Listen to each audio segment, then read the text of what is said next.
Story recapped here. Today, I'm going to show you a science fiction action film titled Freaks, You're One of Us. Spoilers ahead. Watch out and take care. A lethal decibel of quietness thunders as little Wendy sits alone and terrified at a dark room inside their institute. The foundation was strangely shockingly abandoned. Right outside the school, a multitude of cops sneaks around, reviewing a bloody and twisted table that seemed to have emerged from the messed up wall of the second floor of a multi-story school building. A cop reassures a lady who seems to be Wendy's mom, while a group of paramedics helps an intensely harmed man with a rescue bed. Another lady strolls down the scene and thoughtfully eyes the circumstance of the structure. She discreetly enters and figures the harm to the messed up room. She keeps looking for Wendy until she winds up in the recreation hall. She arrives at a dull room, lifts the entryway, and then sees a terrified and confounded small figure. She strolls nearer and mutters words reassuringly. A long time later, a grown lady awakens in an unclear dream. She takes a white pill from her bedside table and drinks it. As Wendy goes through her day at work, she strictly achieves a thorough job.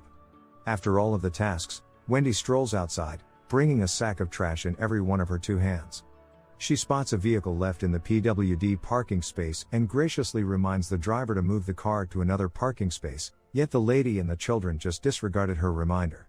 She proceeds towards the trash receptacle behind the building and meets a man searching for food. She generously hands the scrounger a piece of meat. The man reveals to her that Wendy is one of them. Befuddled and irritated, Wendy scowled. The man leaves her with his bike brimming with trash while Wendy shakes her head in disbelief. On her way home, she crosses a bridge, but her arms and bag fly behind her to hit a recognizable figure. It is the scrounger. The man gets knocked to the ground. Wendy feels sorry, but she reasons that he terrified her. The man presents himself as Marek and digs questions about the pill that she has been taking. Wendy denied it, yet the man is annoyingly persistent, saying he realized that the medications confine their impulses. Wendy strolls past Marek, yet he bars her and persuades her to quit taking them. Still suspicious, Wendy challenges the man yet is stunned to see him moving beyond the railing. She fakes her doubt to hold him off her test. However, he courageously hops off the extension and terrains out and about underneath the bridge. Wendy hangs over the scaffold and wheezes unbelievingly as a gigantic truck hits the scrounger. She snatches her telephone and reports the incident to a crisis hotline. The next day, Wendy goes on a session with Dr. Stern. Wendy portrayed that a man in his dream thinks he is adequately powerful to fly and bounce off a tall construction, and the therapist can't help but be intrigued. She attempts to work Wendy out to describe more, yet Wendy decides not to uncover. The specialist, at that point, snatches a paper telling her that she needs to endorse more dosage of her pills. Soon after that, Wendy returns to work. She again goes outside to discard their food waste. However, she is shocked when she sees the scrounger, complete in appendages and unconventionally alive after the mishap. The man leaves a piece of paper to Wendy before the supervisor can get a can and tosses it to the man. Her shift closes, and as she strolls herself back home, she passes by a dim gym where she sees her child sitting on a seat without a couple of shoes. Her child was joined by 3 different children who tormented him for losing in a game.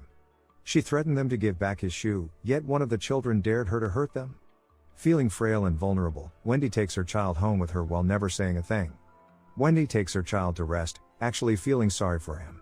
She returns to her room, gets her pills, and mulls over on drinking it. She takes 4 of the medications and drains them on the latrine. Strolling alone in the night used to cause Wendy to feel frightened. Yet, when she steps past the very gathering of boozers that evening, she feels bold and powerful that she stops walking after catcalling her. He takes her to the ground and attempts to hit Wendy. But Wendy turns him over, so she sits atop him. His friends gravitate toward Wendy. However, a solitary strike of Wendy's arm throws them. The one who harassed her runs with all his speed to keep away from the infuriated lady. Dr. Stern reminds Wendy about a missed meeting and cautions her of the potential outcomes if she deliberately stops her prescription. Soon after, Wendy goes into the water park where Marek lived. She meanders around the massive vacant structure and discovers Marek's living area. She asks Marek regarding her strange strength. Marek uncovers that it was her secret force, and individuals like Dr. Stern saved it from her for a fundamentally prolonged period. Wendy leaves him after the revelation. The following day, Wendy attempts to play football with her child, however winds up kicking the ball excessively far in the sky. She reveals to her child to stay quiet about it. That evening, Wendy gets into Dr. Stern's facility. As she reviews the patient's records, she finds that her colleague, Elmar, is getting treatment from Dr. Stern. After diving into her records, Wendy courses to Elmar's home. She revealed to him that Dr. Stern was utilizing their prescription to smother their extraordinary capacities. She requests that Elmar should quit taking the pills and leaves Elmar's gallery. Changes begin taking over Wendy. Wendy folds in broad daylight every one of the 3 bikes owned by the domineering jerks who tormented her son. During one of her shifts, Wendy pushes the car parked in the PWD spot sideways. She also has no sweats lifting barrels of beer at all. Before heading home, Elmar reveals that he is Electro Man while holding out and illuminating a light bulb. The two go out to drink but pass by an ATM. Wendy breaks the machine and takes out all the cash inside it. The two share a similar issue about their loved ones who can't deal with their character. Before the night finished, Elmar endeavors to kiss Wendy yet flops wretchedly. The two head to dance the night together. There, Wendy sees a man from a reasonable distance bully a man with all his company. Wendy draws them into the club's bathroom and thumps every one of them. Wendy returns home to her dozing husband and gives him all the cash she took from the ATM. The couple makes love as the late evening ends. Meanwhile, 2 policemen interrogate a man with a bandaged face. The man claims that a woman single-handedly beat him and 5 of his other friends. The policemen start laughing skeptically, but a police officer signals them to go out. Dr. Stern replaces the 2 policemen in the interrogation room and asks more questions to the beaten man. That night, Wendy skips her shift and goes to Marek's dwelling to introduce Elmar. Elmar shows the 2 of them how he can light up the abandoned water park with his bare hands. Then, Wendy explains to Elmar that Marek is an invincible man. Marek lays out his plan to congregate in the abandoned water park and behave normally to avoid getting caught, but Elmar questions why he wanted to hide their powers. Marek reveals that he used to be caged in a pseudo-asylum where the government keeps people with special abilities like them. He tells them that the 3 of them need to hide until the world is ready to accept such superiority, but Elmar and Wendy dispute, saying the 3 should set the people in the asylum free. Instead of working the next night, Elmar, Marek, and Wendy speed off to the asylum. Wendy tricks the guard into letting her in. Elmar turns off the cameras in the building to blind the system, but after leaving, the guard calls on the other guards to prevent the breach. Before they can breach into the rooms, the guards chase them outwards to the asylum. The rain pours hard, and when the guards entrap the 3, Elmar easily electrocutes them. The guards fall to the ground. Wendy and Marek are upset with what happened. Before they can leave the place, the 2 confront Elmar that the guards could have died, but he cares less. Marek tells Elmar that what he did was why people like them are imprisoned in the asylum. Still, Elmar believes that they should let people know that they exist. Elmar and Marek try to push each other, but Wendy mediates. The 3 head separate ways home. When Wendy gets home, her husband confronts her about skipping work and accuses her of having an extramarital affair. She decides to keep her real powers from him. Her husband curses at her before the night ends. Elmar starts getting rogue and uncontrollable. He exposes Marek's location to Dr. Stern. Her team of operatives throws a full-blown arrest at Marek and takes him to the asylum. At Wendy's backyard party, where he threatens to electrify Wendy's son, who was swimming in the pool. He mischievously tells Wendy that Dr. Stern's team has captured Marek. Feeling confused and betrayed, Wendy asks him to leave her house at once.